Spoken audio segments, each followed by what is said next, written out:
Hello guys, welcome back to my channel. For today video natin guys, magbibilang tayo ng ating benta. Ito guys, buksan na natin ang ating pulang wallet. Ayun guys, nandito na ako sa sari-sari store ulit. So, isi-share ko lang sa inyo, gawaan ko ng video ito kung bakit ako bumalik sa aking sari-sari store. So, yan guys, bilangin na natin ang ating benta. Ito, kasi mamimili na naman tayo ng ating mga kulang. So makita nyo guys, buo na ito na 11K na inayos na. So bilangin natin ito kung magkano ang nabenta natin ng kahapon ito guys, 2 araw na ngayon. So ito na.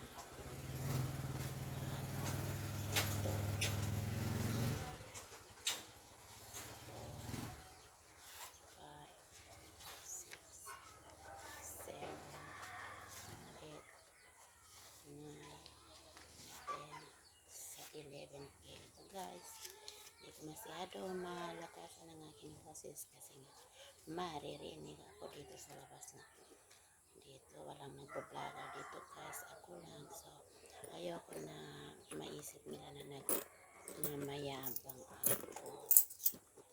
So 11K yun guys. Ito ang barya natin, pakonti lang. Nagkaubusan kami dito ng barya guys. Ayan. Kasi maraming bibili, 1,000 ang pera.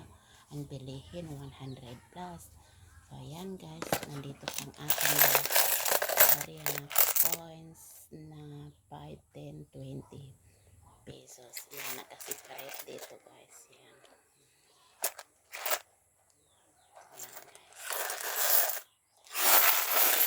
Hindi na natin ito bilangin kasi nga ito nga nagmamadali ako dahil gusto ko pumunta sa labas at bumili ng kung anong aking mga kulang dito sa ating sari-sari store. So thanks God, ayan lang ang ipamili natin, 11K guys, kasi marami pa naman tayo dito mga paninda na natira.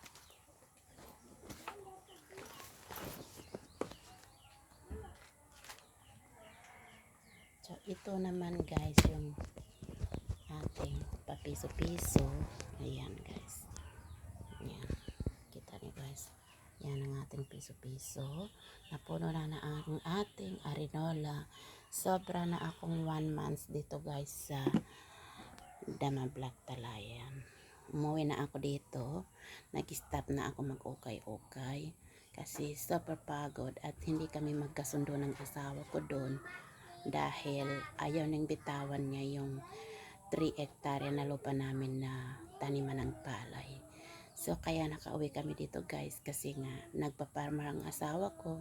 So ako naman doon sa Dato Paglas, hindi ko kaya ang mag-isa ako doon. So ayaw naman ni Mr. na kumuha ako ng kasama ko doon dahil wala siyang tiwala. Ako naman burara ako pagdating sa pera, kung saan ko na lang siya malagay. So yun, wala siyang tiwala. So ayan ang ating sari-sari guys. Yan, nakasarado trapper pa lang guys, hindi pa kami nakabili ng so yan, maraming naubos na dyan guys. So dito naman yung ating lagay ng mga noodles, sardines, mga ibang curs. O ayan guys. So marami tayong kulang, pati mga siyampo natin wala na din, naubos na din. So yun, hanggang dito na lang guys. See you for my next video. Labas na tayo, punta ng grocery, mamili tayo ng ating mga kulang sa ating sari-sari store. So yun, bye bye, see you for my next video. Don't forget to subscribe. Ang tagal ko na hindi nakapag-video guys, nakapag-vlog kasi nga ito busy ako sa ito, maraming ginagawa. Kuha tayo ng ilang barya dito na bayad natin ng 2 liter na gasolina dahil nakabili ng ating gasolina guys. Magtitinda rin ako ng gasolina kaso lang hindi pa kami nakabili ng gasolina.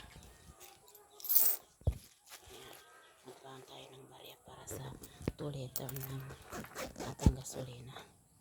Kaya punta kami doon sa Saripagwak dahil pupunta pa ako doon kay auntie, so doon na kami mamimili ng ating kulang sa ating mga tindahan. So bye bye guys, see you for my next video.